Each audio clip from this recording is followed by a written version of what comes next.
आज प्रातः हमारे व्हाट्सएप पर एक वीडियो आया। भेजने वाले बड़े ही कोई दिव्य महात्मा हैं। उन्होंने मुझसे अपनी जिज्ञासा रखी कि गुरुदेव राजेश्वराचार्य संस्कृतम जी यह बताएं कि संतों के क्या लक्षण होते हैं। उनका वीडियो मैं यहाँ लगा दे रहा हूँ, आप सब सुनिए। मेरी इच्छा है और मैं गुरुदेव संस्कृतम से मैं ये पूछना चाहता हूँ कि हे गुरुदेव, आप कृपा करके बताएं कि संत का लक्षण क्या है, क्या होना चाहिए। जय जय गुरुदेव संस्कृतम। देखिए, आप सबने सुना, देखा, इनका मुखमंडल बता रहा है कि ये बड़े ही दिव्य महात्मा हैं, तपस्या में लीन रहते हैं। अब इन्होंने पूछा कि संतों के लक्षण बताइए, स्वयं संत हो करके। तो मुझे ब्रह्म सूत्र का एक सूत्र स्मरण हो आया। उसमें लिखा है, आवृत्ति ही असकृत उपदेशात। आवृत्ति का मतलब होता है दोहराना, असकृत का मतलब होता है बार बार, एक बार नहीं अनेक बार दोहराना। क्या दोहराना? उपदेशात, गुरु की वाणी या ग्रंथों का ज्ञान जो ब्रह्म विद्या विषयक हैं उनको बार बार स्मरण करते रहना चाहिए। श्रवणम, मननम, निधिध्यासनम, इन विषयों का पालन होते रहना चाहिए। तो महात्मा जी अपने आनंद के लिए मुझसे पूछे होंगे और संतों के बारे में मैं बताने चला हूं। संत अनंत महिमा वाले होते हैं। उनके बारे में, उनकी महिमा या उनके लक्षण लेखनी से नहीं लिखे जा सकते। पेपर ही नहीं है, उतने पन्ने ही नहीं हैं कि जिस पर संतों के गुण लिखे जाएं, लक्षण लिखे जाएं। तो मैं कैसे उनके बारे में उतना बता पाऊंगा।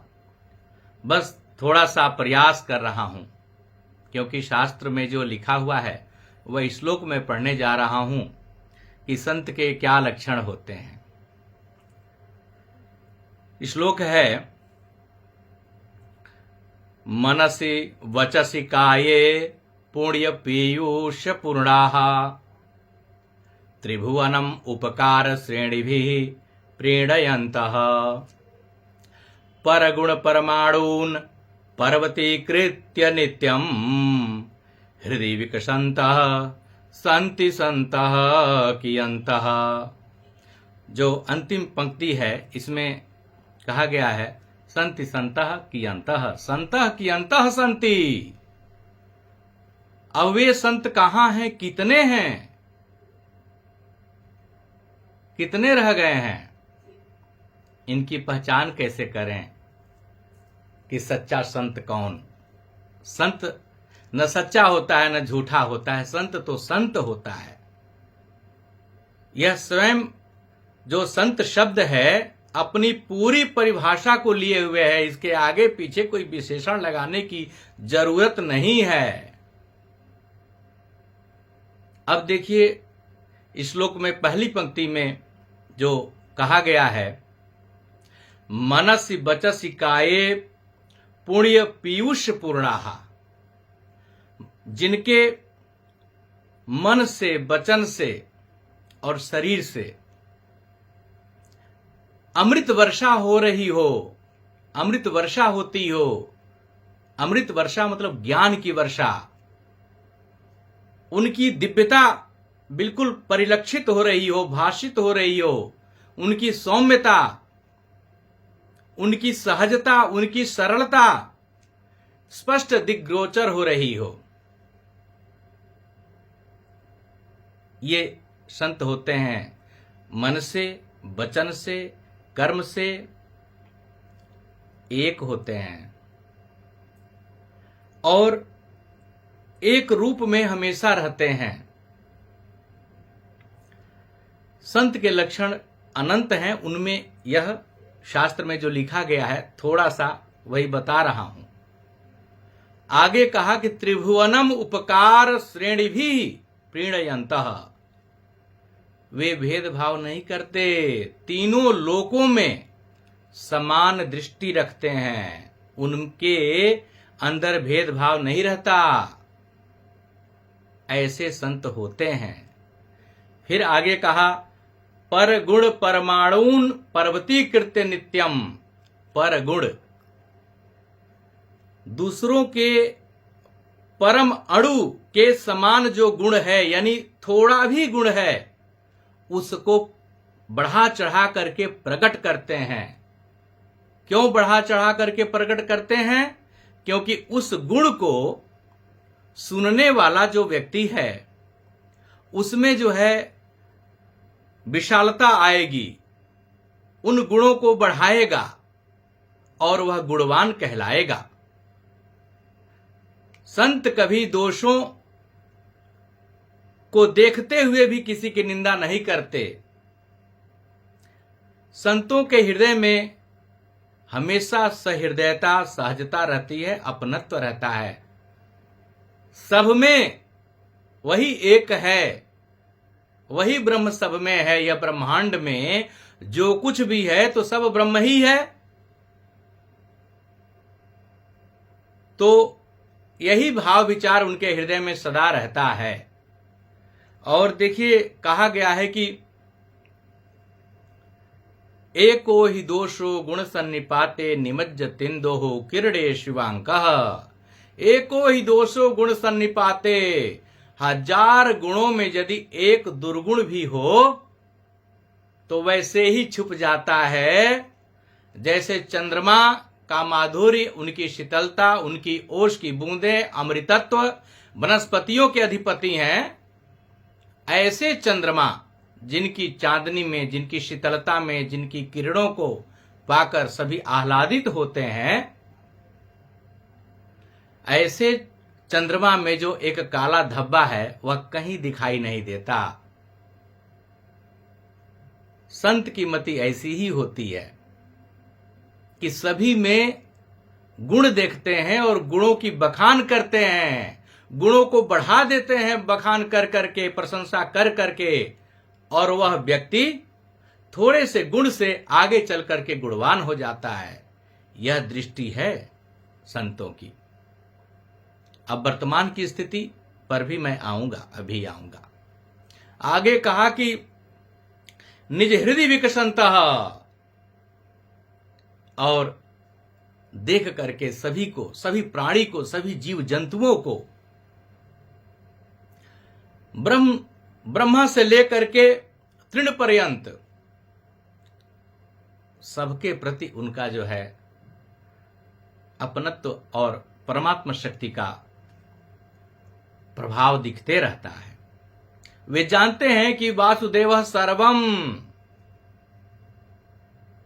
सब में वही है, ऐसी दृष्टि रखते हैं, इसलिए भेदभाव कभी नहीं करते। ऐसे दिव्य संत कि अंतः कितने बचे हैं, कहां हैं? ढूंढिए, कहीं मिल जाए तो चरणों पर प्रणिपात करिए। संत ऊंचे नहीं होते, संत नीचे नहीं होते, संत बड़े नहीं होते, संत छोटे नहीं होते, क्योंकि संत केवल संत हैं। नारायण सदृश तुल्य, नारायण के तुल्य हैं, नारायण ही हैं, उनको नारायण ही जानना चाहिए। संतों में भेदभाव नहीं होता है। और आज के समय में क्या हो रहा है आप सब देख रहे हैं। मैं ही सबसे बड़ा, मैं ही सबसे ज्यादा ज्ञानी, मैं ही यह जानता हूं और तो कोई जानता नहीं है।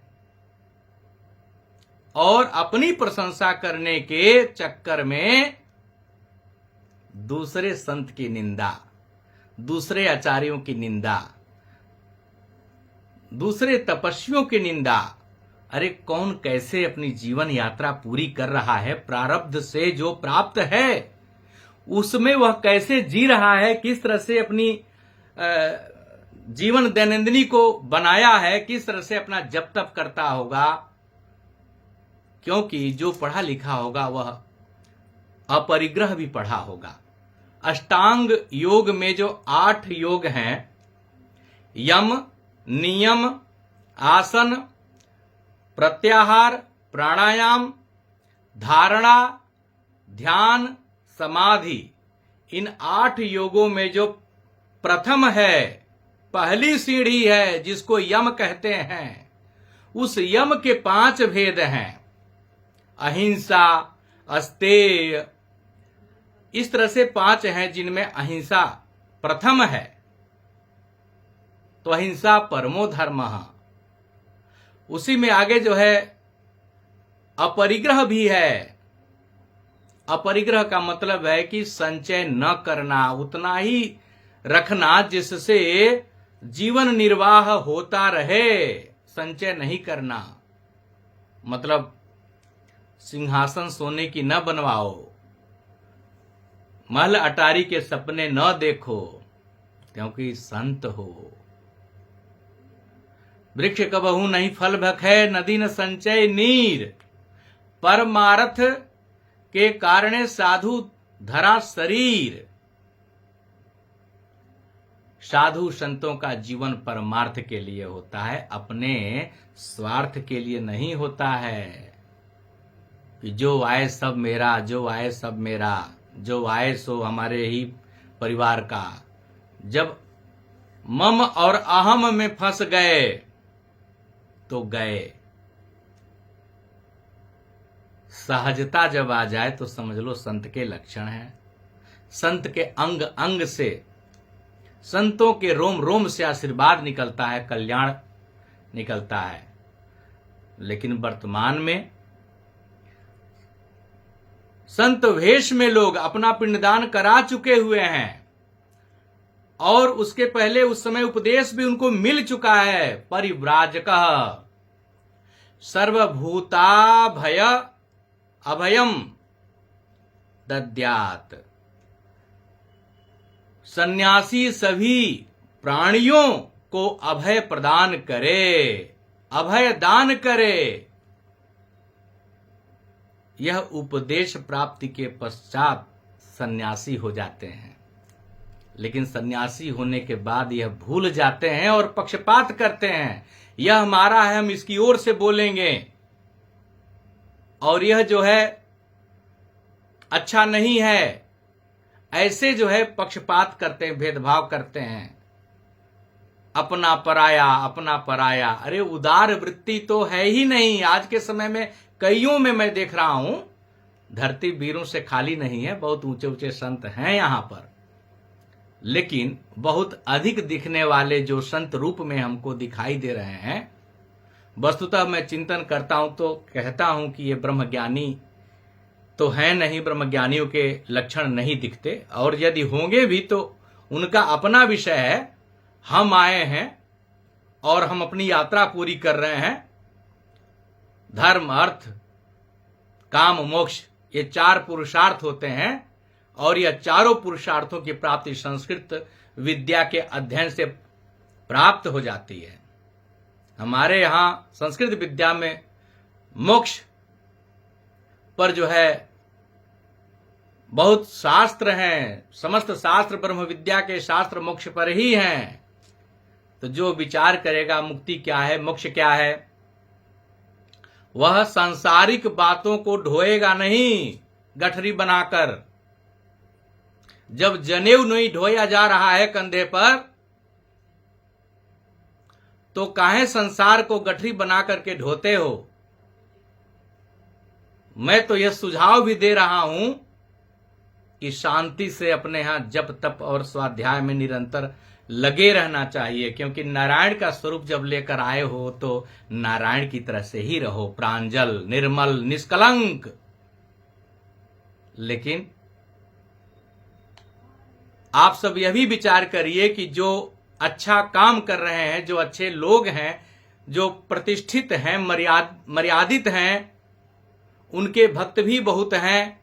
तो कुछ ऐसे षड्यंत्रकारी कूटनीतिज्ञ उनमें फूट डालने का काम कर रहे हैं।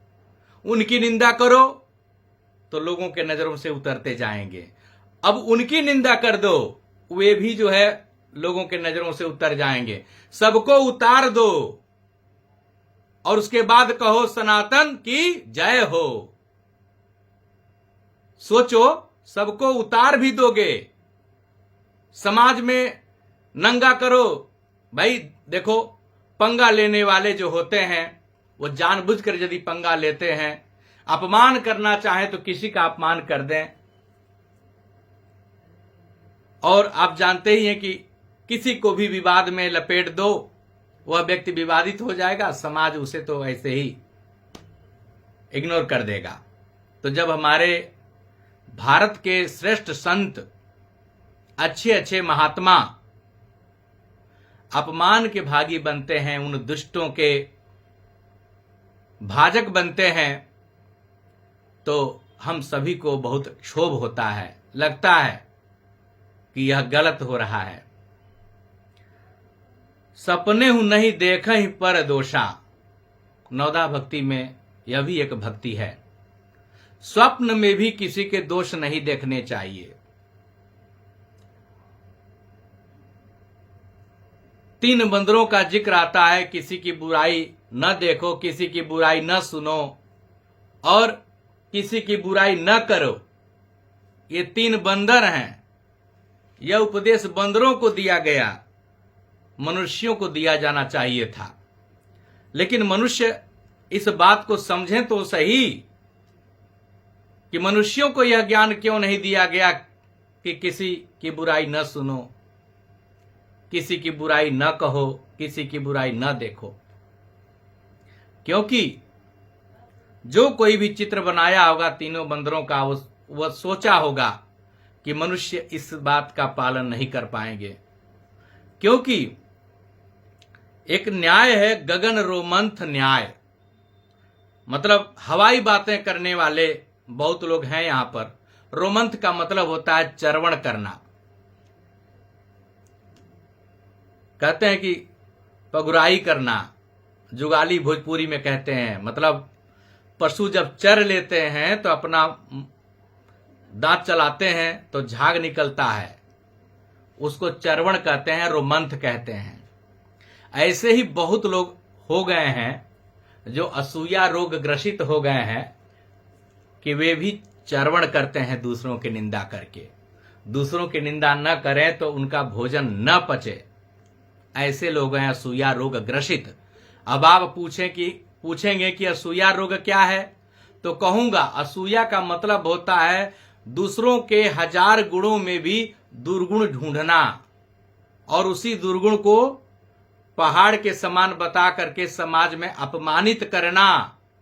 और जो ऐसा करता है वही असूया रोग ग्रसित व्यक्ति कहलाता है। और जिसके पास असूया भाव नहीं है, असूया रोग नहीं है, वह अनसूय कहलाता है, अनसूयक, असूया से रहित।